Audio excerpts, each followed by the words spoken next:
horas.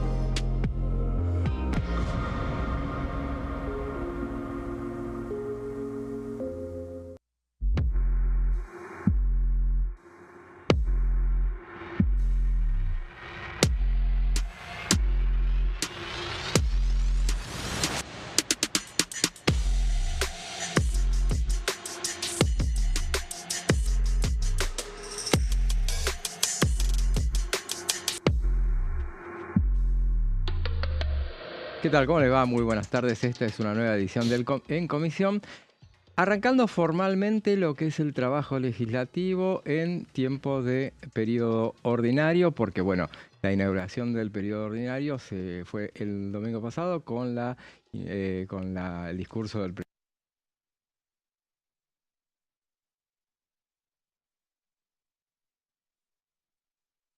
que por lo que adelantó justamente el presidente en el discurso del domingo, bueno, va a ser muy intenso en función de la cantidad de proyectos que pretenden mandar, reformas que pretenden hacer, en este que ha sido definido por el oficialismo como el Congreso más reformista de la historia.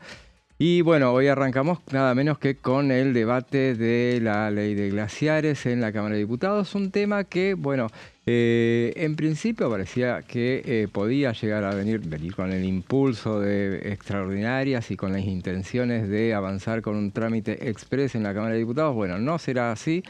Porque, bueno, a partir de lo que había trascendido ayer, que la semana que viene iba a haber una audiencia pública en función del pedido que había hecho la oposición, bueno, finalmente lo que se acordó hoy, se mostró muy dispuesto el oficialismo a escuchar las propuestas de parte de la oposición, escuchó las sugerencias respecto de la audiencia pública y, bueno, no va a haber un día de audiencia, sino va a haber 2 días. Bueno, de todo eso se lo vamos a contar en detalle a lo largo de estas 2 horas que vamos a estar en contacto con ustedes, pero primero vamos a los títulos de la jornada.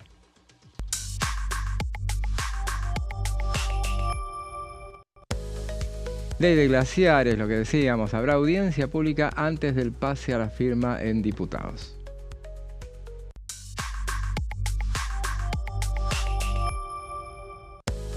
Presentado por el diputado Pablo Juliano, un proyecto de ley para crear un régimen integral de protección animal.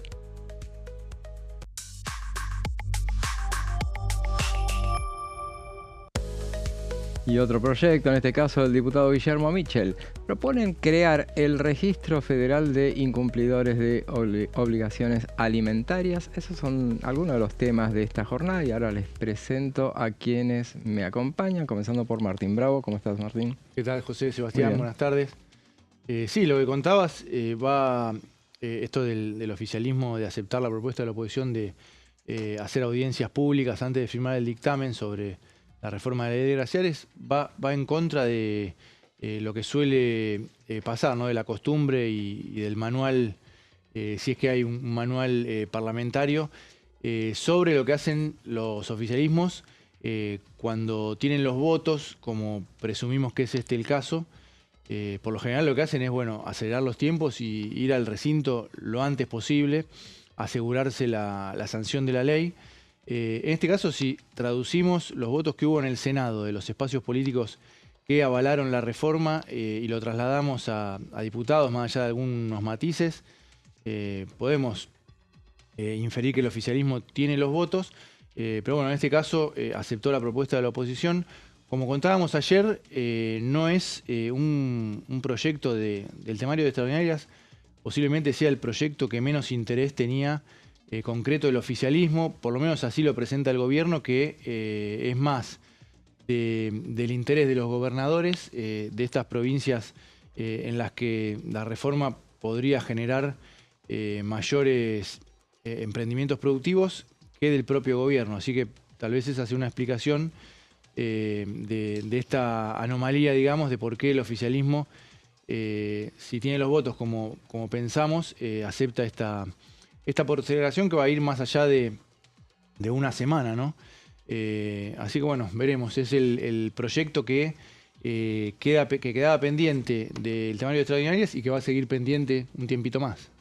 Así es, sí, bueno, evidentemente necesita un debate más largo que lo que originalmente por lo menos se dio en el Senado, bueno, encorsetado, como decíamos ayer, por los tiempos de extraordinaria. Pero estamos también, como todos los miércoles, con Sebastián Adida. ¿Cómo estás? ¿Cómo estás, José, Martín? Bueno, sí, el tema claramente de la semana tiene que ver con la reforma a la ley de glaciares, que hoy tuvo su puntapié inicial en la Cámara de Diputados, después de lo que fue la victoria bastante cómoda, con 40 votos a favor y 31 en contra. En el Senado, en ese sentido, uno presumía que se podía acelerar los tiempos en diputados, como recién explicó Martín, y que podía haber un debate express, y ese era un poco el temor fundado de la oposición, que logró convencer a quienes organizan el cronograma de trabajo, que son, bueno, los presidentes de la Comisión de Recursos Naturales y Preservación del Ambiente, el sanjuanino José Peluc, y Asuntos Constitucionales Nicolás Mayoraz. Los convencieron de realizar una gran audiencia abierta, pública, participativa, inclusiva, plural y federal. Recién a fin de mes, el 25 y 26, va a estar desdoblada. Van a ser jornadas muy largas, con participación de especialistas y de los distintos actores de los sectores involucrados en la temática, tanto a favor como en contra de que prospere este proyecto, que busca hacer una delimitación para que puedan prosperar justamente los proyectos de inversión en zonas periglaciares. Y en ese sentido, hay mucha expectativa respecto de lo que puede pasar. Uno presume que en función de estos tiempos, la sesión recién podría llegar a tener lugar a fin de mes, el miércoles 31 de marzo, ¿no?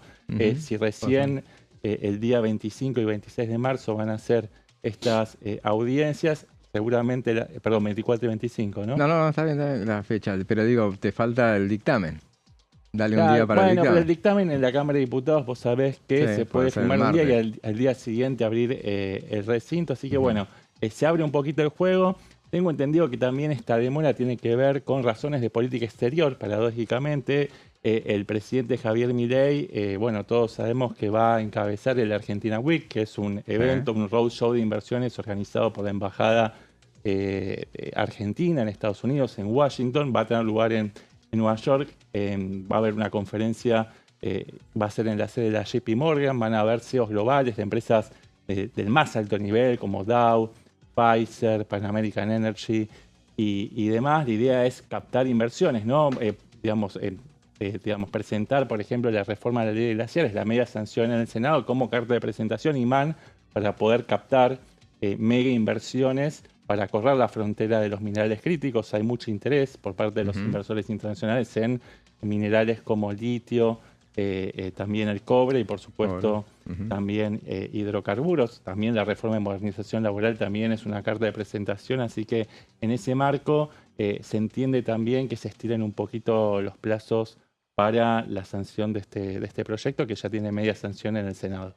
Claro, y yo mientras vos estabas hablando, yo mirando el calendario, porque hay que tener en cuenta que marzo y abril son meses complicados, digo, para que hay muchos feriados. Lo dice alguien que organiza los premios parlamentarios y tiene que andar buscando a ver a qué día en esos meses, qué día es el que conviene. Hay dos feriados que no muy te largos, hay casi como 2 Semanas Santas, ¿no? Claro, y sí. De lunes y martes. Uno lunes y martes y otro jueves y viernes. Nosotros la semana que viene no, es una semana completa que no hay feriados, pero la siguiente ya tenés el 20 de marzo, que va a ser, ahí se arranca un feriado extra large que termina con el 24 de marzo. El Día de la Memoria. Me parece que el lunes también es puente, el lunes 23. Entonces arranca el viernes 20, 23, el lunes 23 y 24, o sea que esa semana siguiente, el 25, se va a hacer la audiencia. Es llamativo el hecho de que se haya elegido justo esa semana por el tema de, pero bueno, mucho no les preocupa, que vengan el que esté, porque como no hay que firmar, en realidad, expondrán los expositores. Claro. Recordemos, el 26, el 25 es presencial y el 26 es es por vía Zoom. Sí, eso tiene que ver con el espíritu federal que se quiere imprimir, Claro, porque aquellos expositores que estén a distancia y que tengan dificultades para llegar a la ciudad de Buenos Aires no tengan vedada la participación por una razón de logística, ¿no? Que puedan participar de todos modos. Claro, por eso la primera semana de abril yo ya la descartaría, la dejaría para dictamen, a lo mejor el primer, porque cae el primero, pero después tenés jueves y viernes feriados. Porque el jueves es 2 de abril. Cae pegado, 2 de abril. Dos feriados largos pegados. Y el viernes estamos acá consultando el calendario. Pero bueno, tiene mucho que ver con la cuestión legislativa que ellos miran bien. O sea, en eso no se equivocan en cuanto a hacer los cálculos. Por eso imaginamos que esa semana podría haber dictamen. O bien a la siguiente dictamen y sesión. Sí. Sesión, ¿cuándo? El 8 de abril. Probablemente 8 o 9 de abril. Lo que confirman estos feriados es que el oficialismo no buscó acelerar los tiempos, claro, porque en ese caso lo hubiese hecho antes de los feriados, claro, ¿no? Así es, claro. Sí, con esa excusa. Pero bueno, se compraba un problema también, porque... Perdón, José. Se compraba un problema, digo, porque bueno, le habían invocado el artículo 41 de la Constitución, o sea que audiencia pública tenía que hacer. ¿Para qué vas a pelearte con una cosa que, como decía Martín, es un tema que se lo atribuyen a los gobernadores? Y una cuestión, obviamente el gobierno la quiere, la firma con las dos manos esta iniciativa, pero bueno, tampoco hay tanto apuro y por eso es la cuestión de que fue el único tema que quedó pendiente con media sanción en el Senado. Sí, un poco lo hablábamos recién con Martín fuera de aire. Es un tema que al gobierno le interesa en esta nueva concepción de una nueva Argentina abierta al mundo, ¿no? Y en ese sentido presentar leyes que flexibilicen las condiciones para favorecer las inversiones extranjeras directas.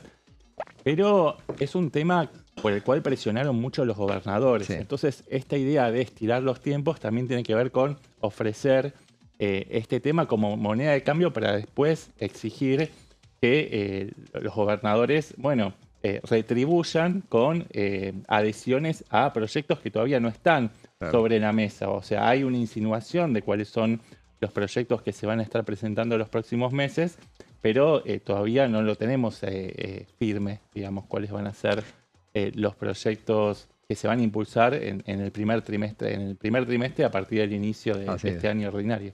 Así es. Pero bueno, entre los proyectos, porque el gobierno, como decíamos al principio, el presidente anunció una batería de iniciativas y bueno, le hemos seguido sacando punta a todo lo que ha propuesto el gobierno el domingo pasado.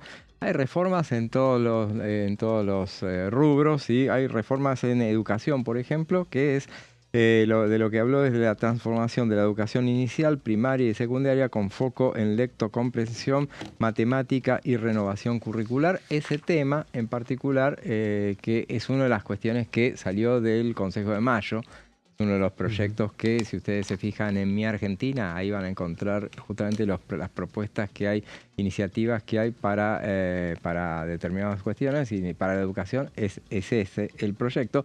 Pero hablando de educación, hay un proyecto en particular que no lo mencionó, que yo recuerde, no lo mencionó puntualmente el domingo pasado, pero es uno de los temas que mandó en extraordinaria, sabiendo que no lo iba a tratar en extraordinaria, pero que tiene que ver con el financiamiento universitario y del que nos va a hablar ahora Sebastián. Sí, es un proyecto que lo maneja con cierto sigilo y cautela, ya fue presentado, pero todavía no empieza a tratarse efectivamente en la Cámara de Diputados. Lo tiene en modo de espera, ¿no? Se supone que la prioridad era la reforma de la ley de glaciares, ahora se dilatan un poquito los tiempos, pero todavía no hay señales de que se vaya a acelerar. De hecho, en consulta con altas fuentes parlamentarias me decían que no hay un apuro especial con motorizar esta iniciativa en el corto plazo, pero seguramente va a estar sobre la mesa a lo largo del año, más allá de que el presidente en la Asamblea Legislativa no se refirió específicamente a este proyecto, que no es una nueva ley de financiamiento universitario y recomposición del salario docente, sobre tabula rasa, sino que tiene que ver con una modificación a la ley que está vigente, que la oposición logró poner en vigencia después del veto presidencial el año pasado, y que el gobierno se resiste a ejecutar, más allá de que existe un fallo del juez McCormick que dispuso, que dio lugar, que accedió a un recurso de amparo presentado por el Consejo Interuniversitario Nacional, que nuclea a 40 rectores de universidades públicas nacionales, pidiendo que se ejecute esta ley que fue lograda con más de las 2/3 partes de los votos en lo que fue la ratificación después del veto del presidente Javier Milei. Lo que dispuso el juez es que se aplique inmediatamente y dio de baja el decreto de promulgación que promulgaba justamente esta ley de financiamiento universitario, pero suspendía su aplicación hasta tanto no se especificara en una nueva ley las fuentes de financiamiento. Bueno, frente a estas complicaciones en el frente judicial y para no seguir acumulando o arrastrando estas tribulaciones en la justicia que pueden complicar la ejecución o la gestión presupuestaria, el gobierno presentó este proyecto de financiamiento universitario que recompone parcialmente lo perdido en términos de poder adquisitivo de los salarios docentes, pero de una forma mucho más exigua que la ley que sigue vigente. Y esto lo enfatizo especialmente porque hay una norma que está vigente y que el Poder Ejecutivo se resiste a aplicar y que es motivo de fuerte discordia y revuelo en la comunidad universitaria, que ya se prepara para poner en práctica medidas de fuerza, ¿no? Si no se resuelve la situación en el corto plazo. Entonces, en resumidas cuentas, se recupera lo perdido en el año 2025, que se calcula, el gobierno lo calculó por lo menos en 12,3%, y de hecho se estipuló un cronograma de pago escalonado en 3 tramos de 4,1% para recuperar lo perdido en el 2025, pero ignorando completamente la pérdida o el retroceso en términos reales del salario docente universitario del año 2024, que fue donde mayor retroceso se dio porque, nadie puede, no escapa a nadie, al conocimiento de nadie que los primeros meses del 2024 es donde se dio el mayor salto inflacionario y eso repercutió en el salario real. Más o menos los docentes, o por lo menos es el cálculo que hacen en el Consejo Interuniversitario Nacional, en el 2024 se perdió el 38% del salario real que cobran los docentes. Pero bueno, este es un proyecto que busca superar esta cuestión, dejar atrás la litigiosidad, porque hay muchas presentaciones más allá del que realizó el SIN. Y como decíamos, hay una recomposición del salario docente con una actualización en 3 pagos, en 3 tramos del 4,1%. También se actualizan los gastos de funcionamiento de las universidades, pero solamente si la inflación converge con las proyecciones en el proyecto de presupuesto 2023, que es del 14,3% de actualización de las partidas para educación. Si la inflación fuera por debajo, nadie cree que vaya a estar por debajo de la pauta de 14 puntos, pero si estuviera por debajo, no va a haber una recomposición de las partidas de funcionamiento para las universidades públicas nacionales. Y no hay una recomposición por lo perdido en el 2024 y 2025 por lo pronto. Por otro lado, este proyecto también introduce en este juego de las diferencias respecto de la norma que está vigente, se mantiene la convocatoria de las paritarias con una periodicidad que no puede ser menor a los 3 meses, pero no establece ningún tipo de pauta acerca de cuál tiene que ser la variación mínima, ¿no?, de los acuerdos paritarios del sector de docentes universitarios. Porque lo que establecía el proyecto original, la ley que está vigente, es que de ninguna manera puede ser inferior a la variación que marca el INDEC a través del índice de precios al consumidor. Se suprime completamente esa parte en el proyecto del Poder Ejecutivo y se lo deja librado a la libre negociación entre las partes.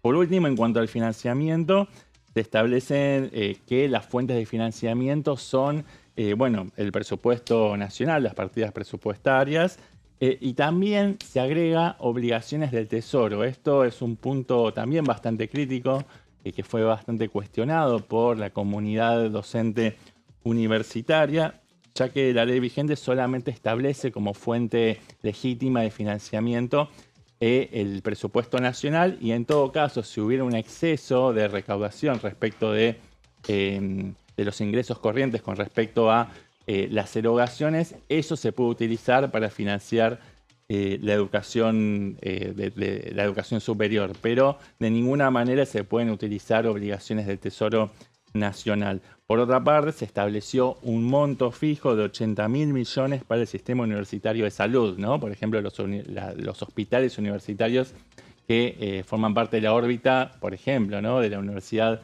de Buenos Aires. En el caso de la norma que está vigente, se establecían también pautas de recomposición bimestral de acuerdo y por montos que no pueden, por porcentajes que no pueden ser inferiores a lo que marca el INDEC a través del índice de precios al consumidor.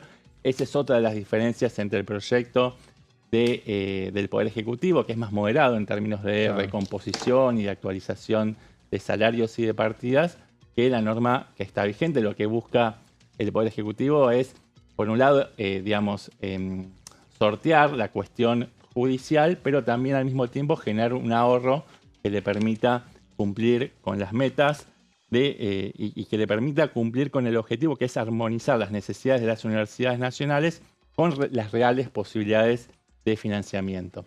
Esta es la tercera vez, como decíamos, que se está abordando la cuestión del presupuesto universitario en el Congreso Nacional. Las primeras 2 veces, los términos del juego fueron impuestas por la oposición, que en ese momento, el equilibrio de fuerzas le favorecía, sobre todo la segunda vez, en el 2025, cuando no solamente lograron aprobarlo con el apoyo de las 2 cámaras, sino que después lograron insistir luego del veto presidencial. La primera vez se quedaron en la primera parte, ¿no? Ganaron el primer partido, pero después del veto no tuvieron fuerza suficiente para torcer la decisión del presidente Milei. Muy bien, muy interesante este tema, que bueno, es uno de los karmas que ha tenido esta administración, porque por lo que decía Sebastián, 2 veces, veremos si la tercera es la vencida o es una a favor del gobierno que termina aprobando algo que acepte en este caso esta administración. Recordemos la primera gran marcha que tuvo este gobierno en contra. Fue justamente la primera movilización universitaria, que fue realmente masiva. Después hubo algunas más, no fueron tan masivas, pero siempre son un dolor de cabeza para... Sí, seguramente ahora la idea es que el oficialismo sea quien marque el pulso de la discusión, y los números lo favorecen, así que es posible. Todo puede pasar porque la política parlamentaria es muy dinámica, pero en principio el oficialismo tiene el camino allanado para lograr una discusión con términos que en definitiva lo van a favorecer. Claro, y que termina siendo, aviniéndose a discutir en sus términos, el tema nada menos que el presupuesto universitario. Ahora vamos a una breve pausa y después seguimos con mucho más en comisión.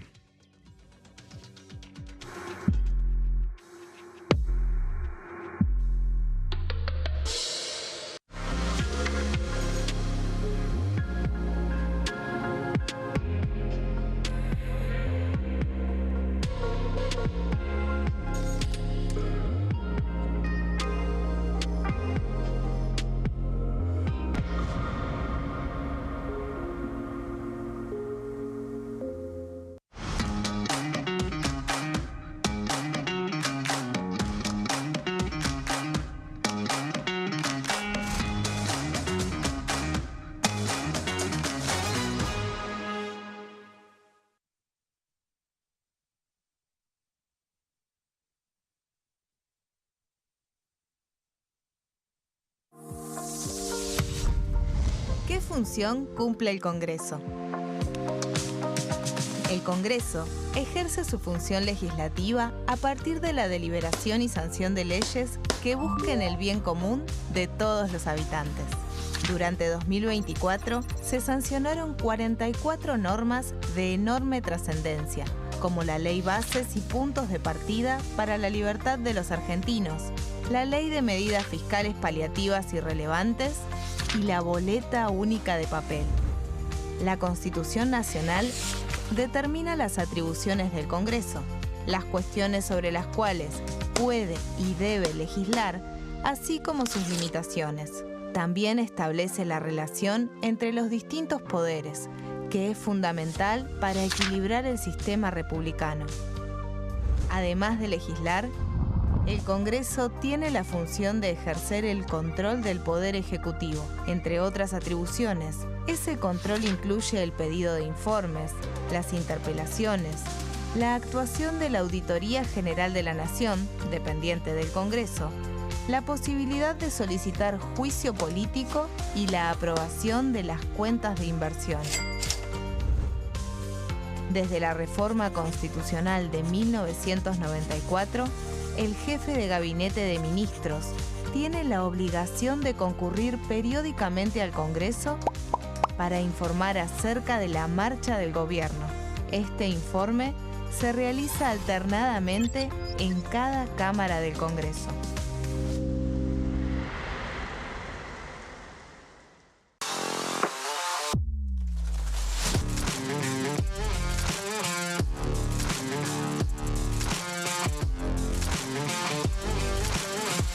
Orden del día, de lunes a viernes, 11 horas. El sarampión es una enfermedad viral altamente contagiosa. Que no juegue con tu hijo. Puede poner en riesgo especialmente a menores de 5 años no vacunados. Ante la aparición de fiebre y manchas rojas en la piel, consulta de inmediato con un médico. La vacuna es la única forma de prevenirlo y es parte del calendario nacional de vacunación. Es segura, gratuita y está disponible en vacunatorios, centros de salud y hospitales públicos del país. Vos ya tenés esta vacuna. Dásela a tus hijos.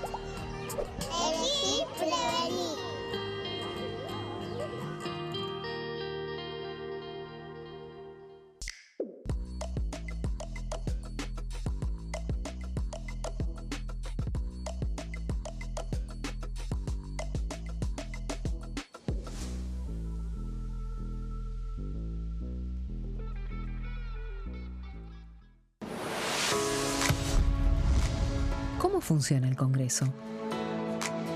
Cuando un proyecto de ley ingresa a la Cámara de Diputados, ya sea presentado por un legislador, enviado por el Poder Ejecutivo o producto de una iniciativa popular, se trata primero en el ámbito de las comisiones. Las comisiones son el espacio de análisis y debate sobre los proyectos conformadas por legisladores de distintos bloques. Hay 46 comisiones permanentes que son centrales en la discusión parlamentaria, como Presupuesto y Hacienda, Asuntos Constitucionales o Legislación General. Existen también 32 comisiones especiales que tratan temas específicos. En su mayoría son bicamerales, es decir, que están compuestas por diputados y senadores, como la bicameral de trámite legislativo, encargada de analizar los decretos del Poder Ejecutivo. Para que un proyecto sea tratado en el recinto, debe contar con el apoyo de la mayoría de los integrantes de las comisiones a las que haya sido girado. Al finalizar una reunión de comisión, se dictamina sobre la pertinencia de tratar el proyecto en el recinto. El dictamen puede plantear la aprobación del proyecto o su rechazo.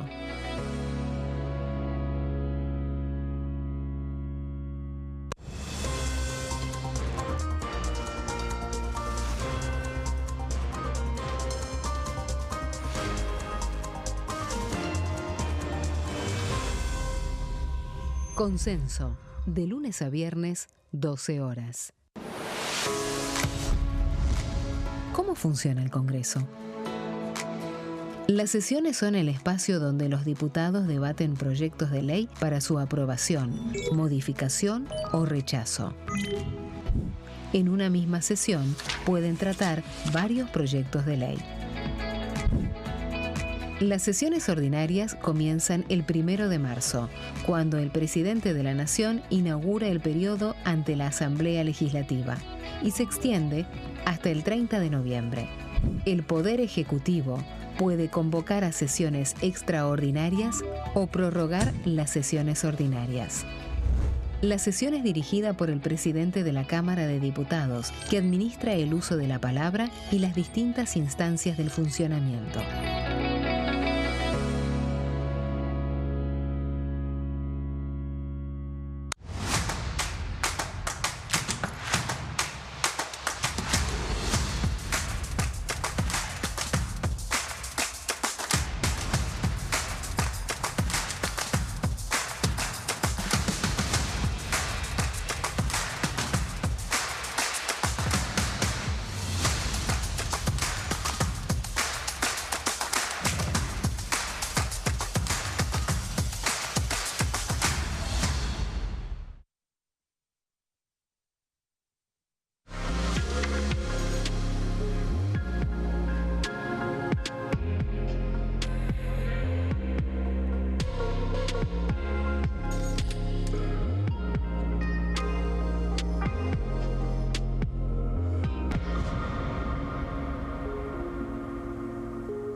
Seguimos en comisión y bueno, entre los temas que habló el presidente de la Nación y que ya se venían hablando antes eran las cuestiones que va a mandar. Él habló el domingo pasado de una reforma política.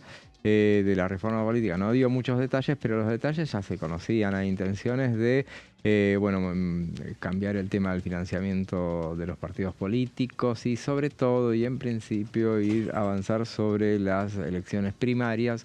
Recordemos, el año pasado fueron justamente en las sesiones extraordinarias se decidió suspenderlas bueno, a plazo fijo, pensando a plazo fijo, eliminarlas y bueno, esa es la intención de avanzar sobre ese tema. Pero bueno, justamente para hablar de la utilización de las elecciones primarias, Martín preparó unas placas. Sí, así es, José. En este momento las PASO están vigentes. Tendrían que desarrollarse. El oficialismo, si la intención es eliminarlas, la intención que tiene, o al menos suspenderla de vuelta y bueno, después se seguirá viendo, ¿no? Pero bueno, en general pasa que todo gobierno, todo oficialismo que está más ordenado, prefiere que no haya paso. Por lo general le sirven más a la oposición. Pero sí, vamos a hacer un repaso de las 4 veces que se votó para presidente, elecciones nacionales y ejecutivas, a ver cuánto se utilizaron.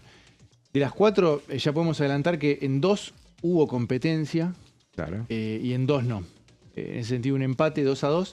Competencia o, digamos, una utilización de las PASO como mecanismo o para validar una coalición, como fue en el 2015. Claro, sí. Cambiemos, o también para incluir a un sector del electorado de esa coalición, como pasó en el último turno, en 2023, con Unión por la Patria, la interna, que sabía quién ganaba entre Sergio Massa y Juan Grabois, como para, bueno, retener esa porción del electorado que representaba a Juan Grabois, que si no iba a ir aparte. Claro. Pero bueno, vamos a repasar. 2011, la primera vez que se pusieron en práctica. En ese caso hubo 10 frentes que se presentaron en las PASO. Esta vez fue una de las que no hubo competencia interna. Había todavía mucha desconfianza, todavía no, era la primera vez completamente, pero tampoco hubo una legislativa en el medio con este sistema, entonces ninguno las quiso usar. Cristina Kirchner, bueno, por supuesto, se presentó, fue la elección del 54%, ahí no iba a haber interna, pero en la oposición tampoco. Si repasamos los nombres, si tenemos algo de tiempo lo podemos repasar en detalle. Sí. Podemos ver que hubo candidatos a presidente que podrían haber disputado una PASO porque tenían mucha afinidad y de hecho terminaron 2 años después en el Frente UNEN. Uno fue Hermes Wiener, el que terminó segundo en las generales. Otro, Ricardo Alfonsín. Ellos tenían mucha afinidad. En un momento negociaron para compartir una fórmula. Alfonsín pretendía que Wiener fuera su candidato a vicepresidente, pero bueno, estaban con la elección en Santa Fe, y recién después Wiener largó en aquel momento su campaña presidencial, y también se presentó aparte Elisa Carrió, claro, que también con el socialismo, más allá de las disputas con el radicalismo de Ricardo Alfonsín, ellos 3 terminaron conformando UNEN en el 2013, 2 años más tarde. Claro. También estuvieron Alberto Rodríguez Sá por el peronismo y Eduardo Duhalde, que se repartieron los votos. Ninguno llegó a quedar cerca de Cristina Kirchner, pero bueno, de todas maneras podrían, por afinidad partidaria, ideológica, podrían haber disputado una PASO. Y aparte Jorge Altamira con Cristian Castillo, la otra fórmula que superó el 1,5 de las PASO. Ahí tenemos las 7 listas que pasaron las primarias. Las que no pasaron fueron Alcira Argumedo con Jorge Cardelli, la fórmula de Proyecto Sur, Sergio Pastore del Movimiento de Acción Vecinal, José Bonacci del Partido del Campo Popular. El padre de la diputada Rocío Bonacci.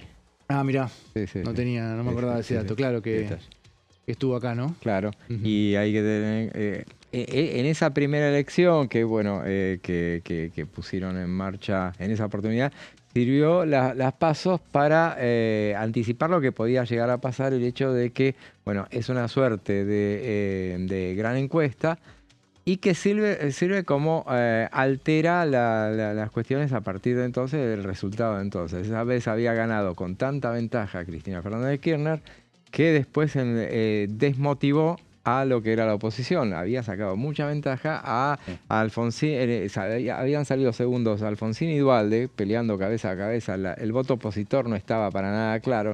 Ni siquiera fue tan peleado que no me acuerdo quién quedó adelante, un poquito adelante. Ricardo Alfonsín. Alfonsín le ganó un poquito a Duhalde. En la primaria. Y después se alteró todo, como que se desinflaron los dos candidatos que competían con alguna posibilidad. Y la novedad que era Hermes Wiener, la novedad entre comillas, entonces, la gente fue el que terminó segundo, y Cristina Kirchner terminó sacando bastante más votos que en la primaria. Hubo muchos que jugaron a ganador, como se dice, claro, porque no había superado el 50 en la primaria y quedó con 54. Claro, recordemos un efecto extra que tiene la primaria en ese momento. O sea, después ya ni siquiera, ya cuando sabés que vas a perder, ni siquiera fiscalizás. O sea que algún puntito de más en ese 54 puede haber crecido. En ese caso hubo claramente un efecto al voto ganador, pero también muchas veces las PASO funciona en otras experiencias como aglutinador del voto opositor, ¿no? Muchas veces se genera susto del otro lado porque gana determinada expresión política y se termina polarizando el voto y aglutinando en uno de los polos, que un poco es lo que ocurrió en otras elecciones, como, bueno, la de, por ejemplo, lo que ocurrió por el desdoblamiento en la provincia de Buenos Aires, donde en las elecciones de agosto el peronismo sacó una buena cantidad de votos y de alguna manera esa elección funcionó como paso. Primaria fue, claro. Funcionó como una especie de primaria de lo que pasó después. Donde la Libertad Avanza ganó mucho terreno respecto de lo que había sido la elección en la provincia de Buenos Aires. Y hablas de lo que fue UNE, la experiencia UNE, que me parece que amerita comentarlo, el hecho de que fue la primera vez que ahí, en la segunda elección de las PASO, fue la primera vez que la oposición, o una parte de la oposición, entendió el juego. Entonces, en la ciudad de Buenos Aires, por ejemplo, que bueno, fue la cuna después de lo que sería después Cambiemos, Juntos por el Cambio, lo que sea, fue UNEN, justamente, que es lo que vos mencionás como el antecedente. Y esa vez se acuerdan quiénes competían, porque se elegían senadores también. Había 3 listas, claro. Había Pino una Solana. Estaba Donda con Pratgay, me acuerdo. Claro. Pratgay era candidato a senador y Donda candidata a diputada. Carrió estaba con Pino Solanas y había una tercera lista. De radicales. ¿Y Lavedra? Terraño para senador. Y Terraño. Y Lavedra. Y esa vez los ganadores fueron, porque se podía combinar en todo caso, pero ahí ganó Pino Solanas y Carrió. Fueron los que ganaron esa vez y bueno, marcaron un poco, después ordenaron el bloque. Que duró poco, ¿no? Porque después enseguida Carrió con aquel episodio recordado de la cartera, cuando agarra la cartera y se va. Cuando estaba hablando Pino Solanas, que decía que no tenía que entrar el PRO en esa coalición, y bueno, Carrió fue fundamental para que después el PRO ingresara, se formara Cambiemos con el radicalismo y ya sin Proyecto Sur y sin el socialismo, ¿no? Y eso pasó en las elecciones de 2015. Claro, ahí vamos a repasar que también ya le había agarrado el gustito ese sector político, y ahí sí hubo competencia.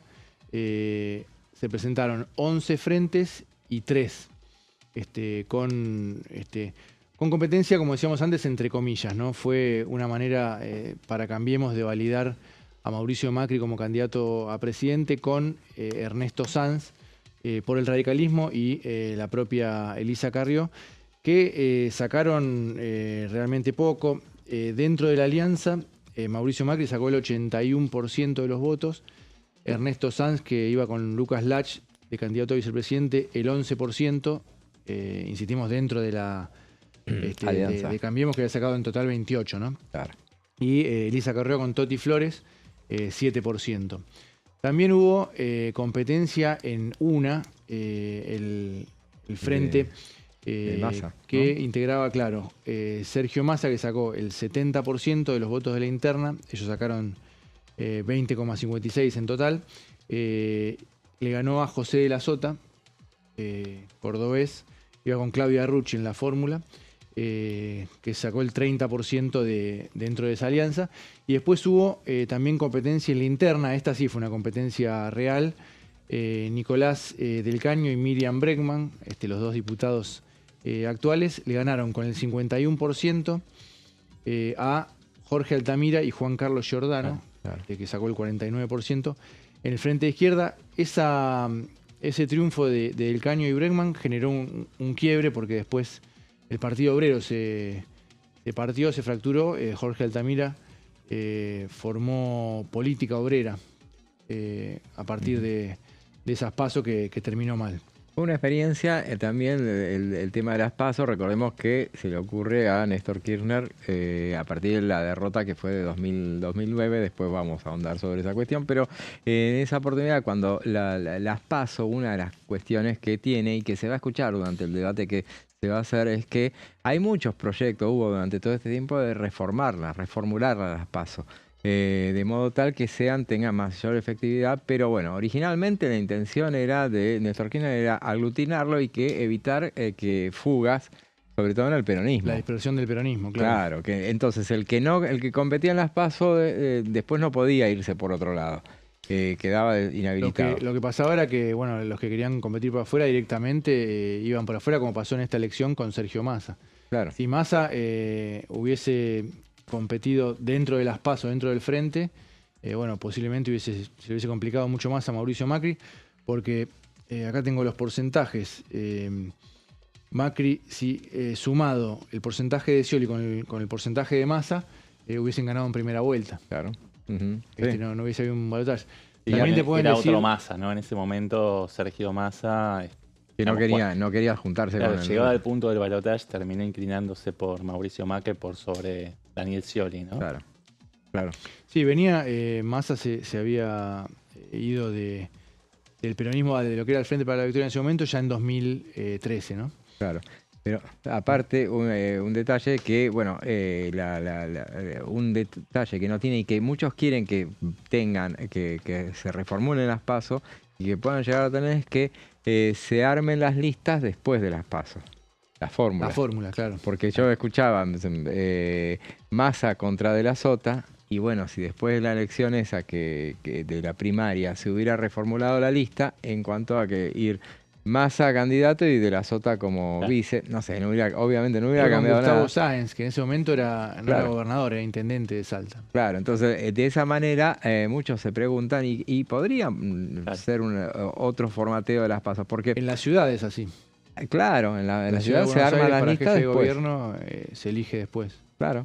Y otra de las propuestas es que no sean obligatorias las PASO, ¿no? Por eso también genera mucho hastío en un sector de la sociedad, si se quiere, más despolitizado, que termina saturándolo al prolongar el calendario electoral y obligándolo a acudir a las urnas tantas veces en el año. Claro, pero por eso, si la reformularan y pusieran esa cosa, ese sistema inclusive no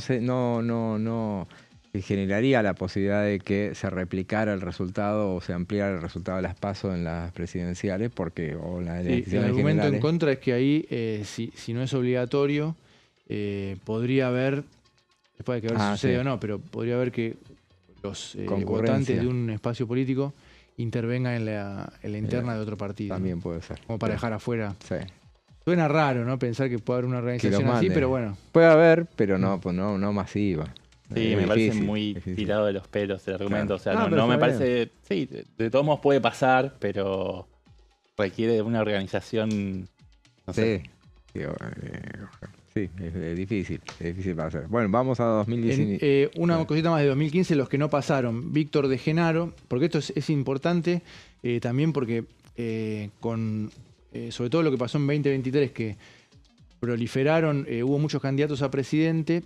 Una de las funciones que tiene la PASO es despejar el escenario para la general. Y ahora con boleta única, todavía más. Puede ser un tema, hay que ver cómo se resuelve, si efectivamente se eliminan o se suspenden las PASO, cómo se va a organizar el panorama para la cantidad de candidatos a presidente que pueda haber en la general con boleta única, ¿no? Tiene una incidencia en lo que es otra ley, que es la ley de debate obligatorio. Es una de las grandes conquistas de estos últimos tiempos y que a mí me parece que sin PASO desvirtúa, ¿no? Desvirtuás el debate, porque tendría un debate que difícilmente saliera algo limpio de un debate entre 12 o 14 personas que intervinieran. Me dirán que en Brasil son así, que hay muchos candidatos también presidenciales y los debates se hacen bien. Tiene otra cultura, tiene más cultura de debate. Acá la verdad es que me pasó parece... en el debate del año pasado, ¿no? Que sin paso, claro, hubo en uno de los debates hubo creo que 17 candidatos. Claro, pero no es obligatorio, claro, encima. ¿O sí? Sí, era obligatorio. Claro, el de capital. ¿Y el de nacional es obligatorio para legislativo? Yo me acuerdo que hubo un debate que prácticamente perdió interés por cómo quedó diluido ante todos los candidatos que había. Sí. Ya es muy difícil que haya cruces, ¿no? Entre 17, creo que fueron 17 candidatos. Sí. Los que no pasaron, decíamos, Víctor de Genaro, Manuela Castañeira, Alejandro Bodart, ahí bueno, la izquierda tampoco logró unificarse, Mauricio Yatá, del Partido Popular, y Raúl Albarracín, del Partido de Acción Vecinal, que tiene varios intentos sin poder pasar el 1,5. Ahora sí vamos a 2019, en este caso tampoco hubo competencia en las primarias, hubo 10 frentes y 6 pasaron a las generales. Ahí no hubo competencia en las primarias, los principales espacios estaban ordenados porque bueno, Mauricio Macri fue por la reelección, ahí cuando un presidente difícil, va con la reelección no le van a hacer competencia, y Cristina Kirchner en ese momento fuerte decidió que fuera Alberto Fernández, tampoco iba a haber competencia interna, entonces bueno, no se utilizaron, y lo que sí, bueno, 6 listas pasaron a las generales. Fue uno de los casos que mencioná José en cuanto a que con bastante anticipación en agosto quedó claro que iba a haber un cambio de gobierno. Con el resultado fue 47 Alberto Fernández a 32 de Mauricio Macri. Después Macri remontó en las generales, pero de todas maneras esos 15 puntos prácticamente definió la elección. Hubo un cimbronazo económico bastante importante, una devaluación fuerte, y después terminó 48 a 40. Pero bueno, sí, es uno de los... A partir de ahí se empezó a hablar con fuerza de la necesidad o de acortar los tiempos. Algunos dicen, bueno, también podría ser en vez de agosto y octubre, septiembre y octubre, que sea menos tiempo, bueno, o buscar algún mecanismo para que no genere esa inestabilidad, ¿no? Razón por la cual ese resultado generó que inmediatamente después presentara Pablo Tonelli, en nombre de Mauricio Macri, un proyecto para derogarla. O sea, ahora el PRO va a decir que no la deroguen, pero tenían su proyecto original. Cuando al año siguiente, para la elección siguiente, quisieron, el peronismo quiso derogarlas para la elección de 2021, recogieron ese proyecto justamente para ponerlo en debate. Claro. Y al final se hicieron en 2021. O no, ahí estaban en pandemia, ¿no? En pandemia, pero se hicieron, sí. Se postergaron. Se corrieron. Se postergaron con el argumento de la pandemia. Claro, no se llegaron a suspender. Me acuerdo que se realizaron creo que en septiembre y en noviembre. Sí. Habían venido acá a Guado de Pedro a explicar cómo iba a ser la mecánica del operativo. Claro, ya cortaron el tiempo, sí. Acá recordamos, en elecciones ejecutivas únicamente.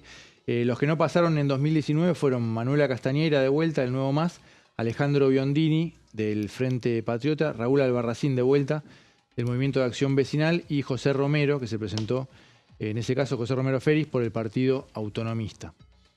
Y bueno, llegamos a 2023, la última elección presidencial, que bueno, acá tenemos 27 candidatos a presidente. Hubo, tal vez en línea con la fragmentación creciente del sistema político, hubo más competencia y también más candidatos a presidente, 27.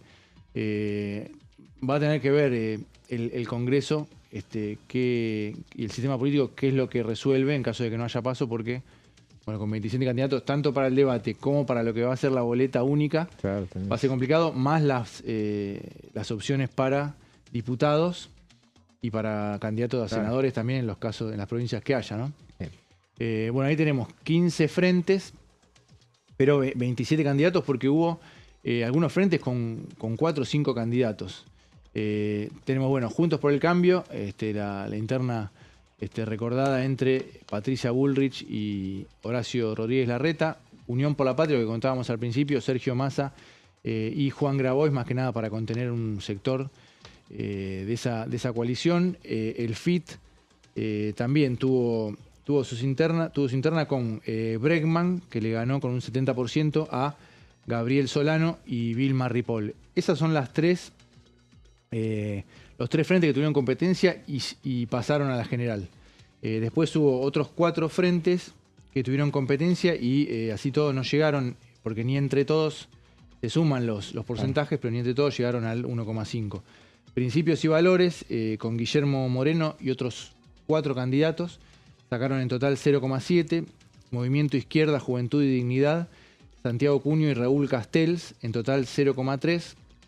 Proyecto Joven era el de Mempo Giardinelli, con otros 2 candidatos, en total 0,1. Y el Frente Liberar, que era Julio Bárbaro y otros 2 candidatos, también 0,1. Y después Jesús Escobar, de Libre del Sur, estos sin competencia pero tampoco llegaron, Manuela Castañeira, Marcelo Ramal, César Biondini, Raúl Albarracín y Andrés Pasamonti, de la UCD.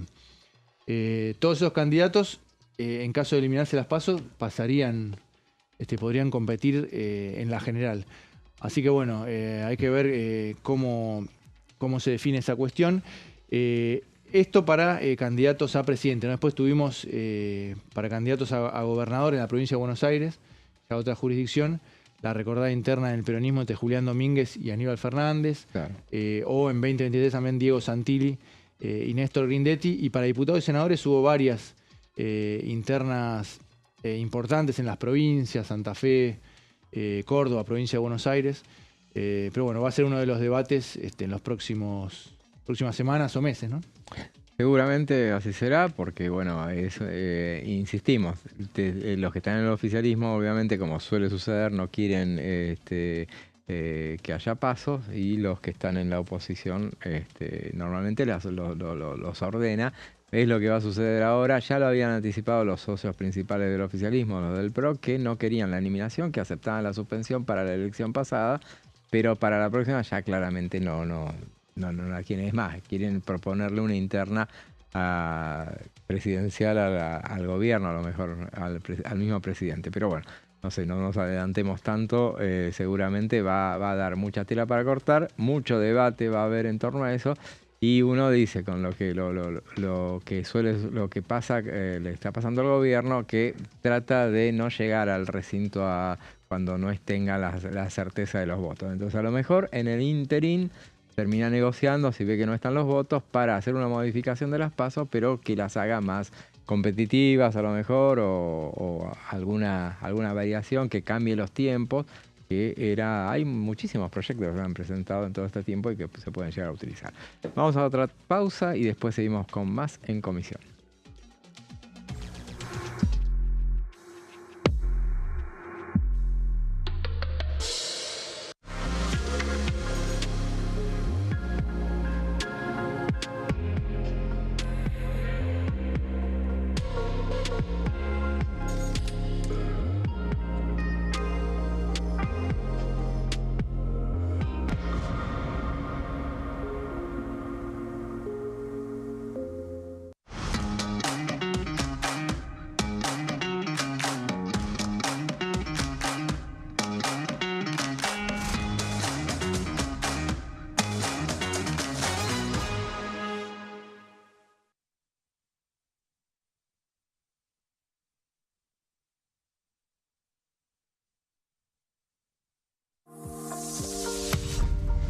¿Qué función cumple el Congreso? El Congreso ejerce su función legislativa a partir de la deliberación y sanción de leyes que busquen el bien común de todos los habitantes. Durante 2024 se sancionaron 44 normas de enorme trascendencia, como la Ley Bases y Puntos de Partida para la Libertad de los Argentinos, la Ley de Medidas Fiscales Paliativas y Relevantes y la Boleta Única de Papel. La Constitución Nacional determina las atribuciones del Congreso.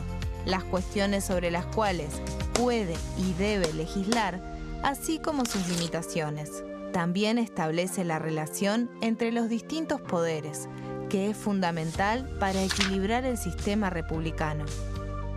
Además de legislar, el Congreso tiene la función de ejercer el control del Poder Ejecutivo. Entre otras atribuciones, ese control incluye el pedido de informes, las interpelaciones, la actuación de la Auditoría General de la Nación, dependiente del Congreso, la posibilidad de solicitar juicio político y la aprobación de las cuentas de inversión.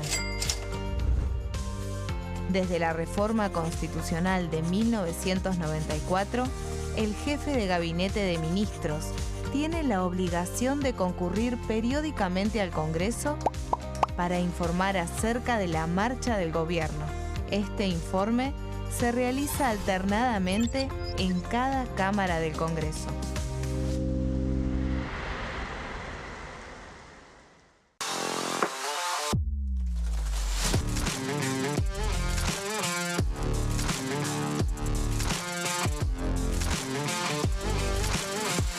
Orden del día, de lunes a viernes, 11 horas. El sarampión es una enfermedad viral altamente contagiosa. Que no juegue con tu hijo. Puede poner en riesgo especialmente a menores de 5 años no vacunados. Ante la aparición de fiebre y manchas rojas en la piel, consulta de inmediato con un médico. La vacuna es la única forma de prevenirlo y es parte del calendario nacional de vacunación. Es segura, gratuita y está disponible en vacunatorios, centros de salud y hospitales públicos del país. Vos ya tenés esta vacuna, dásela a tus hijos.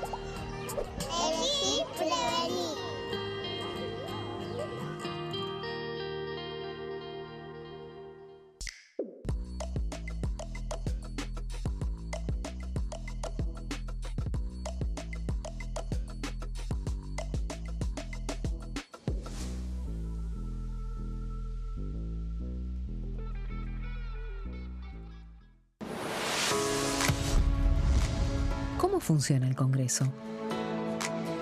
Cuando un proyecto de ley ingresa a la Cámara de Diputados, ya sea presentado por un legislador, enviado por el Poder Ejecutivo o producto de una iniciativa popular, se trata primero en el ámbito de las comisiones.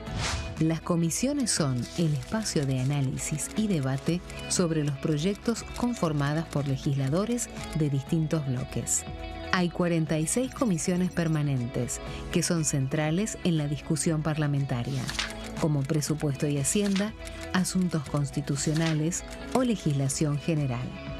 Existen también 32 comisiones especiales que tratan temas específicos.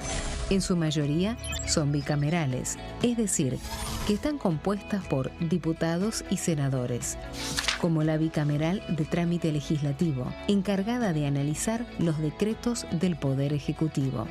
Para que un proyecto sea tratado en el recinto, debe contar con el apoyo de la mayoría de los integrantes de las comisiones a las que haya sido girado. Al finalizar una reunión de comisión, se dictamina sobre la pertinencia de tratar el proyecto en el recinto. El dictamen puede plantear la aprobación del proyecto o su rechazo.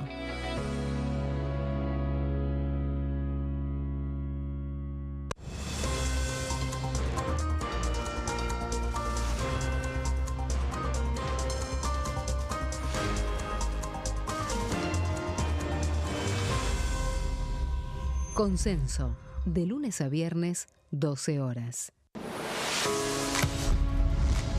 ¿Cómo funciona el Congreso? Las sesiones son el espacio donde los diputados debaten proyectos de ley para su aprobación, modificación o rechazo. En una misma sesión pueden tratar varios proyectos de ley. Las sesiones ordinarias comienzan el 1 de marzo, cuando el presidente de la Nación inaugura el periodo ante la Asamblea Legislativa y se extiende hasta el 30 de noviembre. El Poder Ejecutivo puede convocar a sesiones extraordinarias o prorrogar las sesiones ordinarias. La sesión es dirigida por el presidente de la Cámara de Diputados, que administra el uso de la palabra y las distintas instancias del funcionamiento.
Seguimos en comisión. Bueno, hablábamos en el bloque anterior sobre la efectividad de las PASO y en este tema de que el gobierno nacional quiere impulsar una ley para derogarlas y hacer la ley es mucho más amplia, va por una reforma política. Uno recuerda que ya es una intención que tuvo el gobierno oportunamente, que la había incluido dentro de la ley de bases original, que después, en la discusión, en la primera discusión que tuvo el entonces ministro del Interior, Guillermo Franco, en las comisiones, en el plenario cuando se presentó ese día, ahí vio que no había posibilidades de que avanzar con ese tema, entonces esa misma tarde eliminaron el tema y dijeron lo dejamos para más adelante en una ley que más completa y única, que vaya como único tema. Y es lo que se espera que pueda llegar a suceder con lo que va a mandar el Poder Ejecutivo, y del tema nos va a hablar Sebastián ahora. Sí, esta no es la primera iniciativa que encara el gobierno de reforma electoral. Ya tuvo éxito en lo que tiene que ver con la suspensión de las PASO y también con la implementación de la boleta única de papel. Pero ahora busca dar un paso firme más abarcativo, que tiene que ver con esta reforma para el fortalecimiento electoral, que tiene como uno de los puntales, por supuesto, la eliminación de las PASO, que el año pasado estuvo suspendida su realización, pero ahora busca eliminarlo definitivamente, pero que incluye otras cuestiones como la modificación de la ley orgánica de los partidos políticos para terminar de depurar a los sellos de goma, ¿no? Que terminan siendo muchas veces, según el argumento del gobierno, instrumentos meramente recaudatorios, más allá de sin espíritu de tener una participación real en el proceso electoral para obtener lugares de representación política, y también cuestiones que tienen que ver con el financiamiento, ¿no? De abrir el juego a la participación de aportantes privados, que ahora pueden participar, pero con ciertos límites. Lo que se busca es remover esas barreras para que todo tipo de aportantes privados puedan participar, y además eliminar los montos máximos, ¿no? Que están estipulados en la ley vigente. Pero recordemos un poco, yendo un poco atrás en el tiempo, cómo se gestaron las primarias abiertas, simultáneas y obligatorias a través de una ley que tiene un título bastante pomposo y altisonante. Es la ley 26.571, Democratización de la Representación Política, la Transparencia y la Equidad Electoral, que se creó a instancias de una propuesta del gobierno de Cristina Fernández de Kirchner, con la idea de ordenar la oferta electoral, de regular la confección de alianzas y la presentación de candidaturas para tratar de generar un dique de contención a la fragmentación del sistema político, pensando sobre todo en la interna, para que no se presenten opciones dentro del peronismo que pudieran generar algún tipo de ruido, sobre todo después de lo que había sido la derrota contra de Narváez en el año 2009. La idea era contener un poco la dispersión electoral. La primera vez que se implementaron, como bien lo contó en el bloque anterior Martín, fue en el año 2011, aunque en esa primera oportunidad los frentes electorales no lo utilizaron. Este es un mecanismo, el de las primarias, que no elige directamente al presidente, vicepresidenta o vicepresidente, senadores y diputados, sino que elige a los candidatos. Y lo que estimula, la idea era oxigenar a través de la participación democrática y de que cualquier persona, independientemente de si es afiliado o no, pueda tener injerencia en la selección de las candidaturas dentro de los frentes electorales, para que finalmente esa rosca no quede encerrada dentro de los límites de los partidos políticos, sino que se abra al conjunto de la ciudadanía. Después de más de una década, una década y media, de experiencia, de rodaje de este mecanismo de las primarias, hay distintos tipos de conclusiones. Obviamente depende a quién le preguntes, pero desde el punto de vista del gobierno, las PASO solo sirvieron como un negocio para la política en detrimento de la economía y del tiempo de los argentinos. De la economía porque finalmente terminó siendo una exhibición de una gran encuesta nacional en muchos casos, dependiendo también de cuál turno electoral estés tomando, ¿no? Porque hubo, como contó muy bien Martín, hubo algunos años en que fue utilizada con mayor, en mayor medida por distintas agrupaciones políticas y otros años en que fue completamente ignorado ese mecanismo para la selección de candidaturas. Pero lo que interpreta el gobierno es que generó un costo oneroso importante que terminó siendo descargado sobre los hombros del conjunto de los contribuyentes argentinos. Por ejemplo, el último dato que tenemos es el año de 2023, la última vez que se implementaron las PASO, cuando se gastó un total de más de 45.000 millones de pesos, ¿no? Y para que sea finalmente una gran encuesta nacional, según las palabras del gobierno nacional. También eso prolongó innecesariamente el calendario electoral y obligó a los argentinos a acudir a las urnas varias veces con todo lo que significa eso en términos de organización. Para mucha gente eso termina siendo más una obligación que termina siendo hastío y genera saciedad en la sociedad argentina. Pero bueno, no es el único argumento para la eliminación de las PASO. Decíamos también que la idea del oficialismo es simplificar el calendario electoral, simplificar el sistema electoral para generar un sistema que sea más eficiente y más moderno. Esto implica también una reducción de los tiempos de campaña para que, bueno, por ejemplo, el intervalo entre las primarias, entre el inicio de la campaña y la elección general no dure más de 2 meses y que finalice la campaña 2 días antes del comicio general. Este es alguno de los puntos que están presentes en este proyecto del Poder Ejecutivo que todavía no fue presentado, fue insinuado, presentado por el presidente Javier Milei en su discurso de apertura de sesiones ordinarias del Congreso. Ya iremos viendo más detalles, pero tenemos como antecedente lo que había sido la incorporación a la ley bases, todo ese capítulo que después en el filtro de la negociación y de la roja con los bloques dialoguistas terminó siendo removido de la versión definitiva que se terminó aprobando, pero muchos de estos puntos estaban presentes y de hecho después fueron refrendados en una conferencia por el jefe de gabinete Manuel Ador, en ese momento era vocero presidencial, donde dio algunos detalles de lo que sería la presentación de la reforma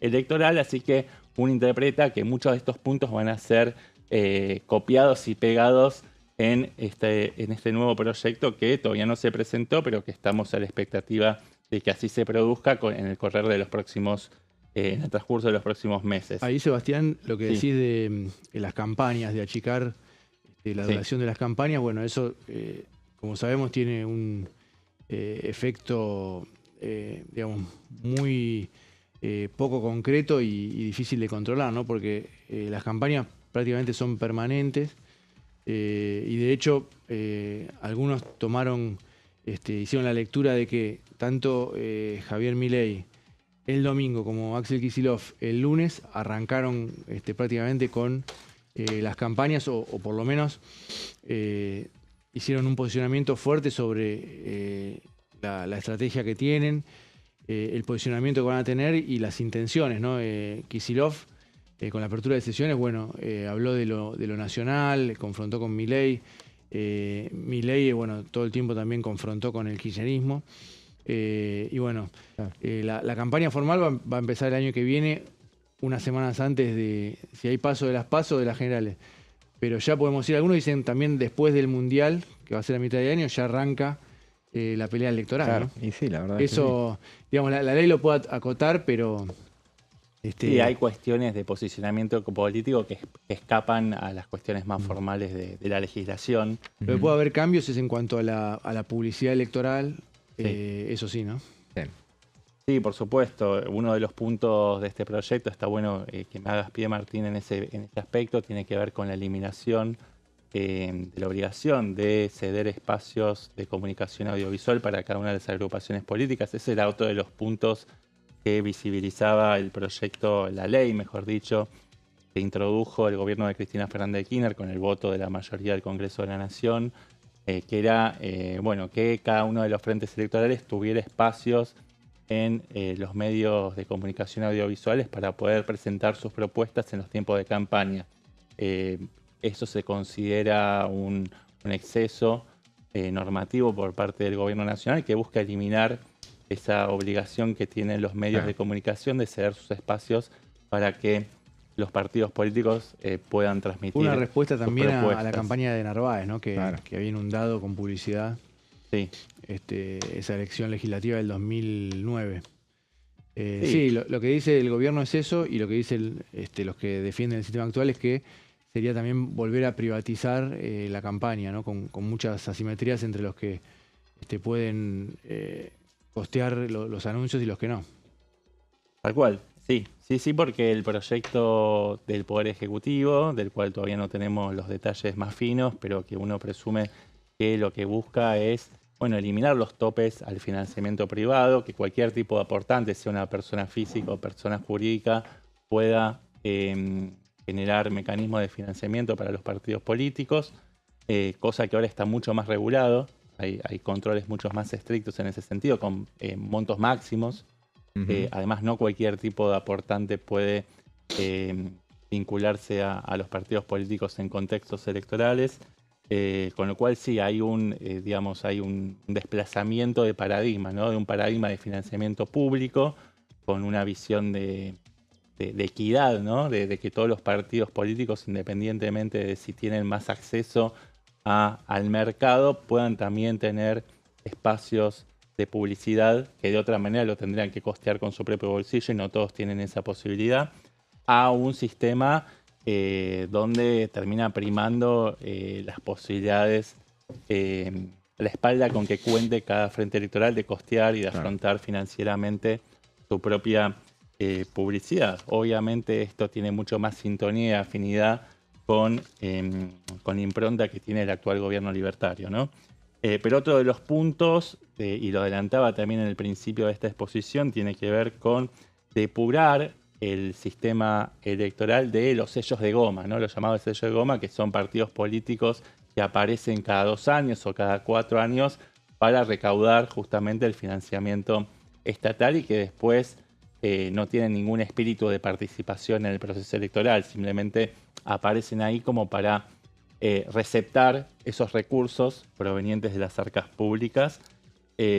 Por eso se establece, o por lo menos así era en el proyecto que había presentado Manuel Adorni, en ese momento vocero presidencial, una obligación de que aquellas agrupaciones que quieran participar del proceso electoral cuenten con un 0,5% de afiliados sobre el padrón nacional total, y además, para poder participar de las elecciones se necesita haber sacado un 3% de votos en las últimas 2 elecciones de manera consecutiva, ¿no? Si ahora, por ejemplo, sectores de izquierda hablan de un piso proscriptivo al referirse al 1,5% que se necesita sacar en las PASO para clasificar a la elección general, imagínate qué es lo que pueden decir de un piso del 3%, ¿no? Del 3% respecto de lo que habían sacado en las elecciones anteriores. Además, los partidos nacionales deben tener presencia, según esta propuesta, en 10 distritos del país. Actualmente, la ley que rige el comportamiento del sistema electoral establece que los partidos nacionales tienen que tener presencia en 5 distritos del país, o sea que se duplica este requisito. Y también se introduce una plataforma digital para gestionar afiliaciones, revalidaciones y desafiliaciones. Esto con el objetivo de agilizar también las altas y bajas de afiliados en cada uno de los partidos políticos, y también chequear si estos sellos o estos partidos políticos están en condiciones de participar del proceso electoral. Sebastián, con la boleta única de papel, iba a decir electrónica era en la ciudad. Sí. La boleta única de papel tuvieron ya un golpe, ¿no? Estos partidos considerados sellos de goma por el pase de el financiamiento para las boletas, para la impresión de las boletas, a que las haga directamente, que se haga una sola boleta, ¿no? Claro. Tal cual. Ahí ya tuvieron un negocio menos. Un negocio menos, claro. Tal cual. Sí, es una ventanilla que se cerró. Exactamente. Bueno, En la siguiente placa vemos también, bueno, la reducción del tiempo de campaña, eso ya lo habíamos explicado hace un ratito. Se eliminan los espacios obligatorios de publicidad electoral de medios audiovisuales. Y en la siguiente pantalla también seguimos repasando algunos de los puntos salientes de esta iniciativa. El financiamiento estatal de los partidos, respecto a esto, se eliminan los aportes extraordinarios por elecciones, es decir, solamente se mantienen un único aporte anual para cada uno de los partidos políticos que forman parte del proceso electoral, y es proporcional a los resultados electorales de la última elección. Esto es importante. Y seguimos con la siguiente placa. Repitiendo un poco algo que ya habíamos conversado en conjunto aquí en la mesa. Se quitan los límites a los aportes privados, tanto en cantidad como en tipo de aportantes y en los montos máximos. No se fijan límites para la cantidad de aportantes ni montos máximos. Y se crea una plataforma pública. Esto está bueno, interesante. Creo que en este punto no va a haber ningún tipo de objeción por parte de la oposición, porque la propuesta es crear una plataforma pública de registro de aportantes privados bajo declaración jurada. Los partidos además deben abrir cuentas separadas, cuentas bancarias, ¿no?, que estén supervisadas por la Unidad de Información Financiera. Todo esto con el objetivo de generar un marco de mayor transparencia de los recursos públicos. Así que esos son un poco el mosaico de los puntos clave de esta propuesta que el gobierno va a encarar en los próximos meses, ¿no? Tal cual lo anunció el presidente Javier Milei en la Asamblea Legislativa. Claro, la idea es que, sea un año par, porque no es electoral. Recordemos, la última modificación electoral se hizo el tema de la elección de la boleta única, se hizo en tiempo en año impar, en realidad en extraordinarias. Sí, que era una anomalía, ¿no? Claro, sí, claro. Pero bueno, fue en febrero. Lo mismo que la eliminación de las PASO también se hizo en el año pasado, justamente, pero bueno, en extraordinarias. Sí, como en tiempo de descuento, ¿no? Es casi una prolongación del ejercicio del año anterior. Así es, sí. Estaba haciendo el cálculo mientras hablabas de 45.000 millones fue el costo de las PASO en la última que se hizo, en la de 2023. Y eso, si eso lo extrapolamos a lo que sería hoy, bueno, es difícil hacer la cuenta, No, pero yo la hice. Ahora parece poca plata, en aquel momento representaba una cifra la hice importante. por el valor del dólar de ese momento, que era 367 pesos, y es 122 millones de dólares. Es el cálculo. Bueno, si es mucho, si es poco para una elección, qué sé yo. No, es otra discusión. Sí, desde la oposición, desde la campaña de la oposición, deben decir, bueno, es el costo de la democracia, para que haya más transparencia y mayor participación ciudadana, y que, en definitiva, la decisión sobre las candidaturas no quede bajo las cuatro paredes de los partidos políticos, ¿no? Claro. Y que... Sí. Es interesante, reiteramos, yo creo que en estos dos bloques que le dedicamos al tema de las primarias, están sus detractores y están aquellos que sostienen que la conveniencia de mantenerlas. Recordemos también que me acuerdo cuando vino la cuestión de implementarlas, que se había puesto de moda allá por 2009, que fue la reforma política después de la debacle del Frente para la Victoria en esas elecciones. Entonces después llama una reforma política que el entonces ministro del Interior, Florencio Randazzo, la iba a encabezar. Llaman a todos los partidos políticos. No era habitual el tema en tiempos del kirchnerismo, esa apertura. La única que no quiso ir a esas reuniones fue Elisa Carrió, que después reivindicaba su actitud de no haber ido. Pero bueno, a todos se les ofreció esa posibilidad y eso se avanzó. Pero en esos tiempos estaba muy de moda mirarnos en el espejo uruguayo, que Uruguay tiene elecciones primarias desde hace muchísimo tiempo. También fueron modificándolas. Allá sí se puede elegir, ahí se elige un candidato, en el caso de las presidenciales.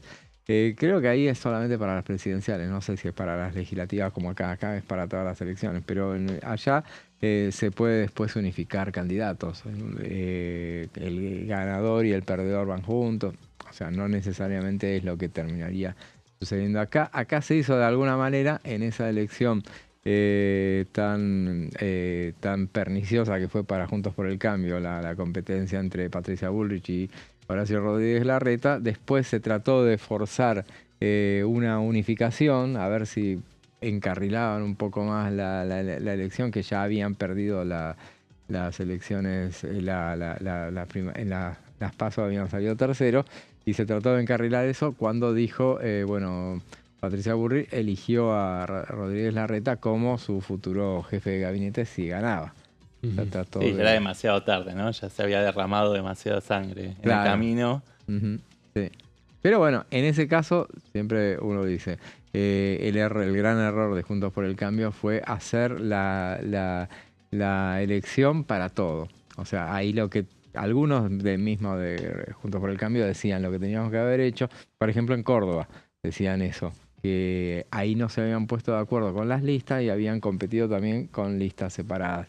Entonces habían armado... El candidato a gobernador, Grindetti y Santilli, también y abajo fue todo. Sí. Pero lo que estaba decía... el modelo de las letras, ¿te acordás que decían, no, tenemos que hacer una Y, claro, competir arriba y después que abajo sea todo un único tronco? Claro. Igual no se pusieron de más acuerdo. allá de los cálculos matemáticos, las aritméticas, digamos, el diagnóstico compartido por muchos analistas después de esas elecciones es que había un hastío muy grande de parte de la ciudadanía argentina con las últimas dos expresiones políticas que habían gobernado la Argentina, ¿no? El gobierno del Frente de Todos y el gobierno de Cambiemos no habían dejado buenas sensaciones para las mayorías sociales y por eso terminó entrando por la ventana una expresión que venía desde los márgenes, claro, ¿no? Como outsider, y se metió de lleno en la recta final.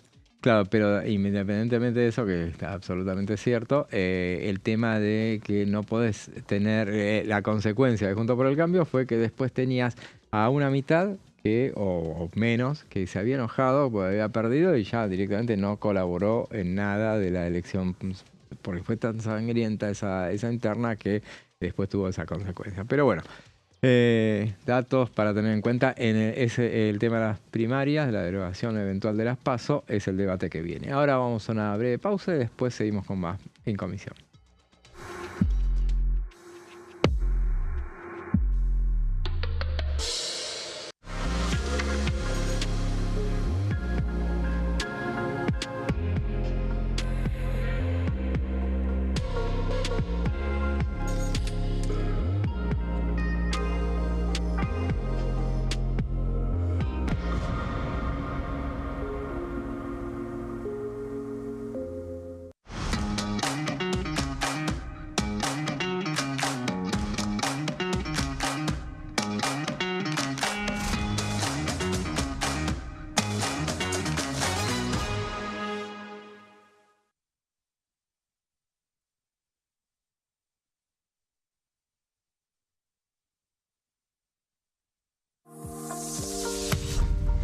¿Qué función cumple el Congreso? El Congreso ejerce su función legislativa a partir de la deliberación y sanción de leyes que busquen el bien común de todos los habitantes. Durante 2024 se sancionaron 44 normas de enorme trascendencia, como la Ley Bases y Puntos de Partida para la Libertad de los Argentinos, la Ley de Medidas Fiscales Paliativas y Relevantes y la Boleta Única de Papel. La Constitución Nacional determina las atribuciones del Congreso, las cuestiones sobre las cuales puede y debe legislar, así como sus limitaciones. También establece la relación entre los distintos poderes, que es fundamental para equilibrar el sistema republicano. Además de legislar, el Congreso tiene la función de ejercer el control del Poder Ejecutivo, entre otras atribuciones. Ese control incluye el pedido de informes, las interpelaciones, la actuación de la Auditoría General de la Nación, dependiente del Congreso, la posibilidad de solicitar juicio político y la aprobación de las cuentas de inversión. Desde la reforma constitucional de 1994, el jefe de gabinete de ministros tiene la obligación de concurrir periódicamente al Congreso para informar acerca de la marcha del gobierno. Este informe se realiza alternadamente en cada Cámara del Congreso.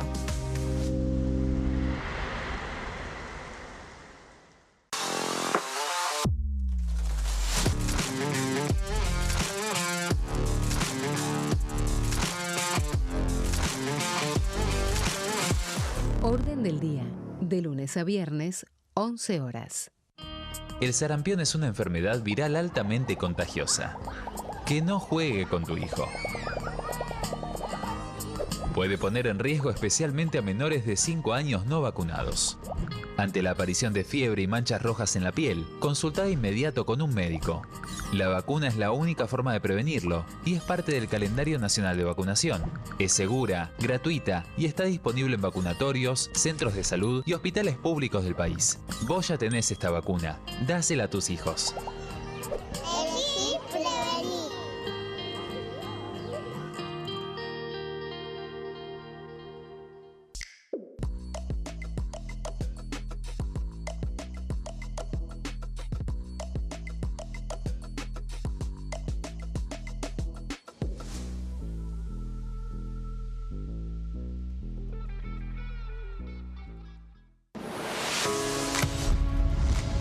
¿Cómo funciona el Congreso? Cuando un proyecto de ley ingresa a la Cámara de Diputados, ya sea presentado por un legislador, enviado por el Poder Ejecutivo o producto de una iniciativa popular, se trata primero en el ámbito de las comisiones. Las comisiones son el espacio de análisis y debate sobre los proyectos conformadas por legisladores de distintos bloques. Hay 46 comisiones permanentes que son centrales en la discusión parlamentaria, como Presupuesto y Hacienda, Asuntos Constitucionales o Legislación General. Existen también 32 comisiones especiales que tratan temas específicos. En su mayoría son bicamerales, es decir, que están compuestas por diputados y senadores, como la bicameral de trámite legislativo, encargada de analizar los decretos del Poder Ejecutivo. Para que un proyecto sea tratado en el recinto, debe contar con el apoyo de la mayoría de los integrantes de las comisiones a las que haya sido girado.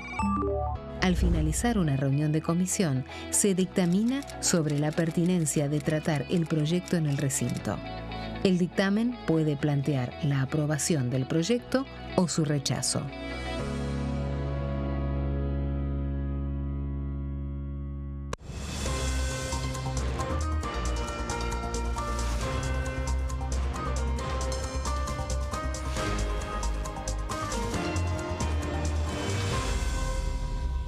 Consenso, de lunes a viernes, 12 horas.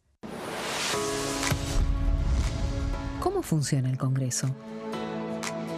Las sesiones son el espacio donde los diputados debaten proyectos de ley para su aprobación, modificación o rechazo.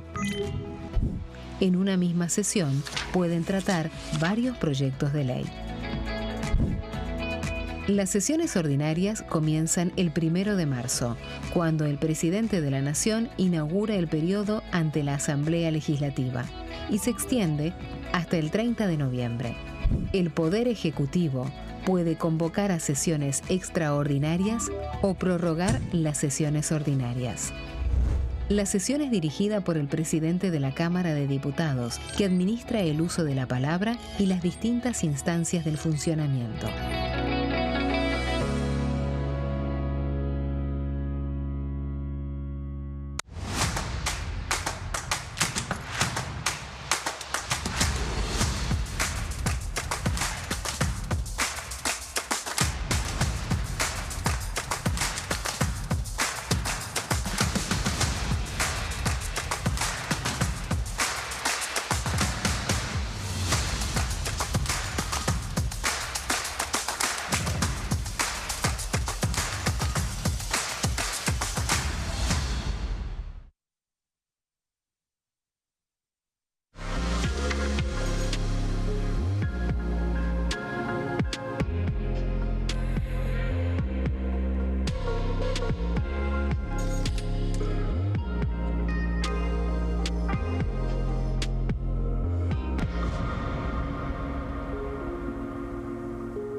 Cuarto bloque de En Comisión, un programa que los últimos dos bloques se lo dedicamos al tema de las primarias, el debate que viene, no sabemos cuándo, Tendrá que el gobierno preparar, elaborar el proyecto que mandará al Poder Ejecutivo, tendrá que negociar los votos, tendrá que ver de qué manera se ponen de acuerdo en, bueno, la fortaleza que necesita el gobierno para llegar con un tema que pueda permitirle avanzar. Un tema que también quiere incluir en el tema de las pasos, dicho sea de paso, es aquel que les había quedado colgado de cuando se hizo la última ley de la boleta, la boleta en papel, la boleta única en papel, que era el tema de, había un casillero que establecía el voto por boleta completa.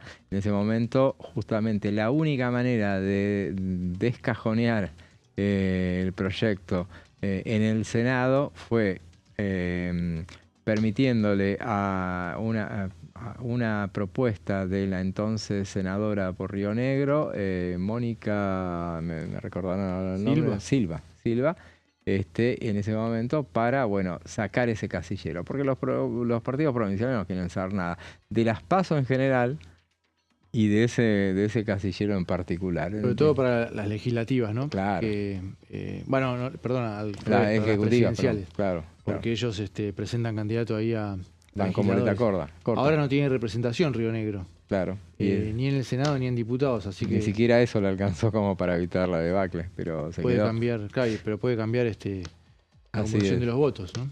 Así es. Y bueno, esa es una de las cuestiones que seguramente van a incluir, porque ya lo habían dicho en ese momento, ya lo habían comentado desde aquellos de lo que era Juntos por el Cambio, que decían, bueno, que fueron los que promovieron la ley, que había quedado de la aprobación en diputados venía de la gestión anterior. En tiempos de Alberto Fernández se había aprobado y después en el Senado no podía pasar, salvo que se logró esa posibilidad, esa chance. También, José, ayer Karina Milei, en una reunión con referentes provinciales de la Libertad Avanza, los jefes de todas las provincias, bajó la línea de promover en cada legislatura provincial la implementación de la boleta única. Claro. Que bueno, le dio buen resultado al oficialismo.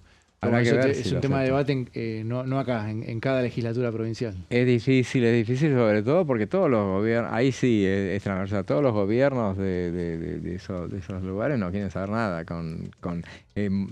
son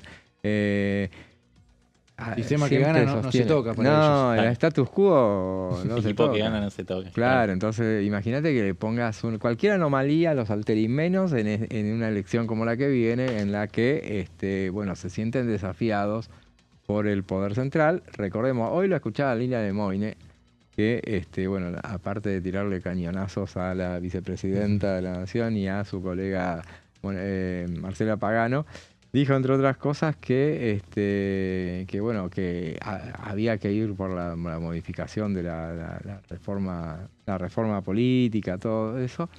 Y bueno, hablaba de esa modificación para implementar, no me acuerdo qué lo iba a comentar puntualmente, ya me acordé exactamente lo que decía Lilia de Moyen, pero bueno, me quedé pensando en las cuestiones, las barbaridades que le dijo dentro de todo la sacó barata la vicepresidenta, pero la asamblea es como que potenció, ¿no? Aceleró esa disputa interna. Así es. Pero bueno, ya nos acordaremos lo que decía Lilia, pero bueno, habló de la necesidad de implementar una modificación y de ir, y sobre todo hizo hincapié en el tema del financiamiento político. Hay proyectos... En algún momento algún gobierno va a implementar una reforma para que no haya vicepresidente, ¿no? Porque si tenemos en cuenta, claro, todo el historial es impresionante, ¿no? Sí. No sé, tenemos que... ¿A qué periodo, a qué fórmula hay que remontarse para mencionar una que se hayan llevado bien, ¿no? Y bueno, Macri y Michetti tenían una relación distante, pero tampoco era bien. Bueno, sí, tampoco tenía mayores problemas con la vicepresidenta, era cordial, era formal, pero no movía el perímetro lo de Michetti. Fue una de las pocas que asumió su rol, digamos, menos en competencia con el presidente, pero después todo el resto, desde Duhalde con Menem, Chacho Álvarez, Scioli, que tuvo también sus problemas. Sí, Amado Boudou también estuvo muy disciplinado en relación a quien ejercía la suma de la autoridad del gobierno del Frente para la Victoria, que era Cristina Kirchner, pero después terminó cayendo en desgracia con el caso Chicone y ahí lo empiezan a esconder en los actos públicos a Amado Boudou. O sea que las experiencias entre mayoría los de vicepresidentes han sido malas. Sí. Tal cual. Sí, y algunos le incluyen que ya se remontan a decir, por eso digo, a veces se dice todos los vicepresidentes. No, no fueron todos los vicepresidentes, mala relación, pero muchos dicen desde Víctor Martínez con Alfonsín. Yo hablé con Víctor Martínez en vida, y ya hace poco antes de que partiera, y él decía que habían sido muy injustos con él, y él tenía una buena relación normal, jamás lo acechó en cuanto a que, algunos decían que quería un desplazamiento. Eran otros tiempos, ¿no? Obviamente, pero no, era una relación que nunca él quiso meterse contra Raúl Alfonsín, y tampoco tuvo esa reciprocidad porque públicamente nunca habló Alfonsín mal de su vicepresidente. Pero bueno, es verdad. Son tres: Víctor Martínez, Gabriela Michetti y Amado Boudou. No, Amado Boudou no terminó mal. O sea, claro, no fue mala la relación, claro, pero fue ponele, tres en 42 años. Claro, es verdad. Sí. Daniel Scioli también tuvo sus cortocircuitos con Néstor Kirchner. Claro, en su momento él pedía una reforma del Código Penal que endureciera las penas y demás. Y dijo a mí, y yo tengo las manos atrás, y Néstor Kirchner en un discurso lo reprendió. Pero dijo, ahí él era vicepresidente. Todos los funcionarios. Era gobernador. ¿No era vicepresidente? No, ahí era gobernador. Que encendió los puentes con el presidente de entonces era, con Néstor Kirchner, era que él dijo los países, él tenía agenda propia, empezó a viajar a Europa como vicepresidente, etcétera. Defendió el aumento de tarifas, por ejemplo. Defendió el aumento de tarifas, sí, y dijo los países, a propósito de una de las derogaciones que quería implementar el gobierno, decía, los países serios no derogan las leyes. Los gobiernos serios no. En los países serios los gobiernos no derogan leyes. Claro. La reprimenda fue furiosa. Claro. En un momento lo dejaron esperando. Néstor Kirchner lo dejó esperando varias horas en una antesala y le sacó todos los funcionarios que tenían vínculo con él. Claro. Habían sido nombrados. Les cortaron todos los contratos. No mencionamos el caso más emblemático de divorcio entre la figura presidencial y el vicepresidente, que fue Julio Cobos, ¿no? Claro. Con su voto no positivo en el año 2008. Bueno, a partir de ahí los destinos entre la entonces presidenta Cristina Fernández y el vicepresidente radical fueron por caminos separados y nunca más se volvieron a juntar. Sí, totalmente. Y bueno, pero ahí él siempre dice que él quiso, le hemos hablado muchas veces, dejó de ser diputado hace muy poco tiempo. Y él, la verdad es que él decía, trató de alargar esa sesión del 14 de julio, creo, del 2008. Creo que fue más a principios de año, ¿eh? Fue casi al comienzo de la gestión de Cristina. La sesión es en julio. Ah, ¿fue en julio? Junio o julio, no me acuerdo, pero fue el 14 de junio o julio de 2008, porque recordemos, la ley, por eso la ley, la resolución 125, la 125, se conoce en el verano. En marzo es cuando estalla todo, se pone en pie de guerra el campo. Ahí finalmente, después de muchos tironeos, acepta en el mes de marzo la presidenta mandarlo al Congreso, que era lo que le pedían. Sí, la ley de retenciones móviles. Claro. Que tenía un poco la impronta de Martín Lustó, ¿no? Era él la había hecho. Después él se defiende diciendo, después con todo lo que pasó, les hubiera convenido utilizarla. Pero bueno, y finalmente sale la ley de diputados, les costó mucho, pero sale, y en los costos que le significó fue la ruptura de los bloques. Ahí el que trató de enderezar el barco en un momento en que se complicaba la negociación fue Felipe Solá, ¿no? Con una propuesta de segmentación entre empresarios del campo chicos y los empresarios más grandes, ¿no? Claro. Los grandes terratenientes. Bueno, no alcanzó, ¿no? Quien terminó tirando la balanza fue Julio Cobos en aquella fatídica sesión con el voto no negativo, creo que había sido ya cerca de la madrugada. Así es, sí, a las 4 de la mañana.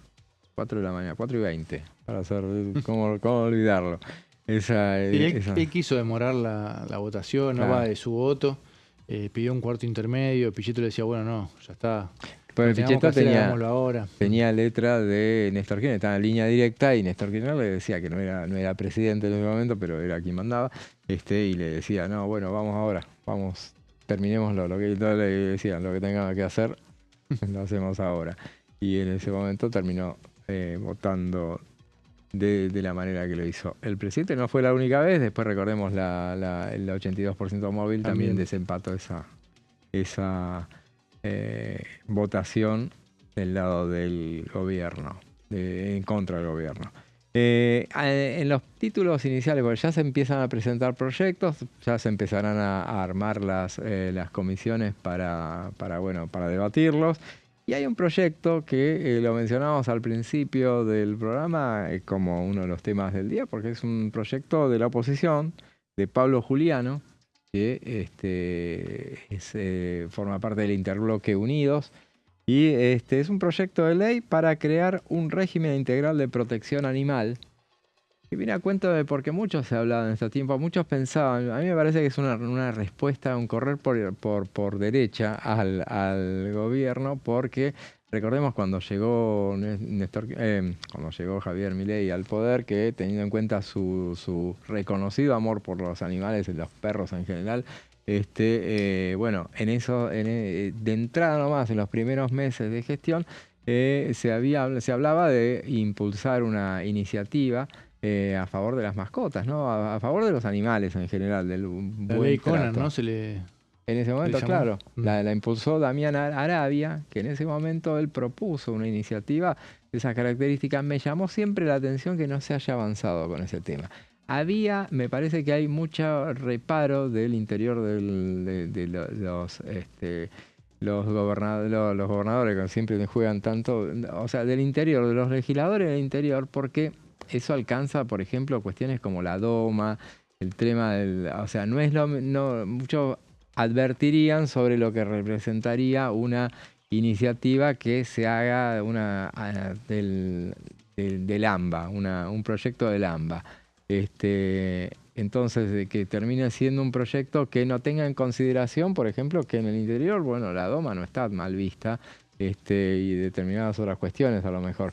Y que a lo mejor la atracción a sangre no es más común que lo que representa acá. Pero bueno, la cuestión es que, por alguna razón hubo que la obturara esa iniciativa. No, imagínate el revuelo que provocó la regulación de las carreras de galgos.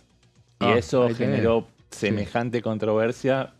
La cuestión de la doma en el interior del país, por supuesto que puede generar muchísimo más objeciones. Pero me parece porque como un proyecto así que tengan que ver con esta iniciativa que en su momento había presentado Damián Arabia, y que había un montón de proyectos también, es muy cotidiano. Y ahora está también, que entre otras cosas dice, por ejemplo, tiene en cuenta la responsabilidad culposa de los poseedores, no sé cómo se le dice, los propietarios, iba a decir, pero los tutores, pues. Sí, ponerle tutores o tenedores de mascotas, o sea, los actos de crueldad. Y establece, por ejemplo, como responsabilidad culposa, entre otras cosas, dice el abandono sin alimentos y sin agua, el encierro prolongado. Recordemos, esto es muy común, que haya denuncia de un vecino que se entera de que hay maltrato animal, entonces ese tipo de cosas, y después es habitual que actúen las autoridades, pero después al que lo provoca, a lo sumo le quitan la tenencia, pero, o sea, lo llevan a un refugio al animal liberado, pero bueno, la verdad es que no hay sanciones, salvo, y uno se acuerda de una cuestión que fue una matanza de animales, que fue de pingüinos. acuerdo, en Puerto Madryn. Para hacer un camino, ¿no? Para hacer un camino, sí, algo así era, que pasaron con tractores, arrasaron con todo. Sí, no solo pingüinos, sino también las crías, los huevos. Sí. Y tuvo sanción finalmente, hubo un juicio ahí, porque o sea, hay una ley vigente, pero hubo juicio así, pero bueno, no le pasó nada. O sea, una sanción leve tuvo el autor de eso. En este caso, la norma impulsada por Pablo Juliano establece derogar la ley 14.346, que es de 1954. O sea que tiene un tiempo, o sea, me parece que la adecuación corresponde. Y entre otras cosas, tiene multas de más de 17 millones de pesos. Establece. Y son proyectos que a veces nosotros subestimamos por la importancia que tienen, porque estamos acostumbrados a hablar de temas de otro calibre, como la ley bases o el presupuesto, reformas electorales y demás. Pero estos son los temas que le interesan de verdad a la gente. Digo, hay un auge total a partir de las nuevas configuraciones familiares multiespecie, de adopción de mascotas en la ciudad de Buenos Aires. Por todos lados vemos veterinarias cada 2 cuadras. Estos temas realmente podrían llegar a tener muchísimo impacto social y despertar el interés de la ciudadanía, con lo cual es un tema a seguir de cerca.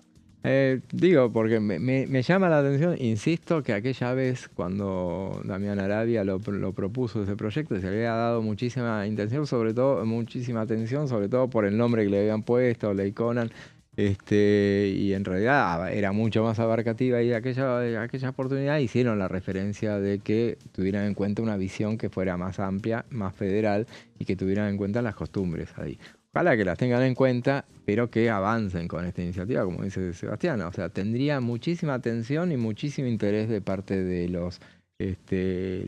la sociedad, porque claramente hay, seguramente que esa ley de 1954 tiene más de 60 años, evidentemente 70 años. Sí, necesita ser readecuada a tiempos que corren, ¿no? A los cambios culturales. Totalmente. Así que, bueno, ojalá que esta iniciativa prospere, que avance, por lo menos que avance a las comisiones para su debate.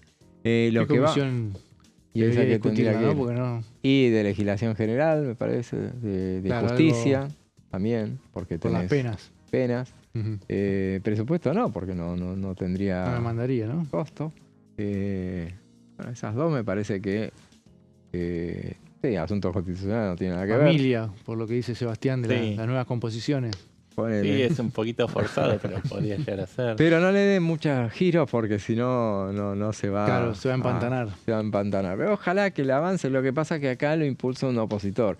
Y es un tema que ahora no estaría mal visto. Tiene que unificar con Arabia, y ahí va, a lo mejor... Por ahí, no los veo sentándose para negociar, pero estaría bueno, aparte, y en esa agenda opositora que el año pasado se impuso tanto, bueno, este tipo de cosas tampoco bueno, este proyecto se presentó ahora, pero estaría bueno que desde la oposición impulsaran alguna iniciativa de estas, por lo menos el debate de este tema. Entre debates que se impulsaron y que murieron, recordemos el tema de la ley de juego. Eso ya perdió estado parlamentario, en el Senado no la trataron, así que vuelta a empezar, como lo hablábamos la semana pasada, lo hablábamos con Mónica Frade, que fue la presidenta de la Comisión de Adicciones, que trató el tema... Sí, la ludopatía. Y esas cosas. Así que es un tema que, bueno, veremos a ver si les interesa tratar. Hay un montón de temas que los va a tratar. Nos queda poco tiempo, pero vamos a repasar algunas de las cuestiones que impulsó el gobierno. El presidente de la Nación presentó en el domingo pasado, y hablaba de una reforma de la organización jurídica e institucional del país, que eso alcanzaría, por lo menos en un punteo que hicimos, son cuatro ítems por lo menos. Él habló de la reforma del Código Civil y Comercial, la reforma del Código Procesal Civil y Comercial, también, incluiría también el envío de un paquete de leyes para proteger derechos fundamentales orientado a combatir la anomia y salvaguardar la propiedad privada. Eso hizo mucho hincapié el presidente en los momentos que no se peleaba por estas cosas también se peleó con la oposición, pero en las cuestiones que alcanzaba a presentar, y habló de una codificación de defensa del consumidor y de la competencia. Son temas que veremos de qué manera se presentan, si estas últimas cuestiones están dentro de la reforma del Código Civil y Comercial de los que habló. Él también habló de establecer una reforma del Código Penal, eso también. Que eso estuvo en las extraordinarias, estuvo como propuesta en diciembre, después no se trató. Y en el sistema tributario, él habló de un impulso a un nuevo esquema impositivo con menos impuestos y orientado al crecimiento económico. Proyecto que, lo hablábamos la semana pasada, que no necesariamente cuando se presente, no entrará por diputados, sino por el Senado, porque al no crear impuestos, no estaríamos creando impuestos, sino la reforma tributaria sería derogación de impuestos, o sea que ahí puede entrar perfectamente por el Senado, veremos si así sucede. También habló de la apertura comercial y adecuación normativa, y en ese caso, ¿qué es? La ratificación legislativa del acuerdo con Estados Unidos, que es otro de los temas que viene, me parece que va a ser de los primeros que se van a tratar. Luego del que es ya lo que y la reforma del Código Aduanero también. Eso también, sí. La reforma integral del Código Aduanero y la integración de nuevos tratados internacionales de comercio. Todas estas tres cositas en la apertura comercial y adecuación normativa. Sí, la verdad es que sí, también habló de una reforma judicial. Dijo que la justicia está trabada porque fue capturada por disputas políticas ajenas a su propósito original.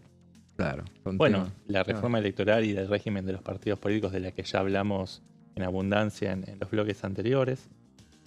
La reforma del Código Penal para elevar las penas para quienes delinquen, en un sentido traduciendo un poco la consigna, ¿no? De quien las hace las paga, y una reforma educativa. Hay un proyecto de libertad la que mencionábamos, sí.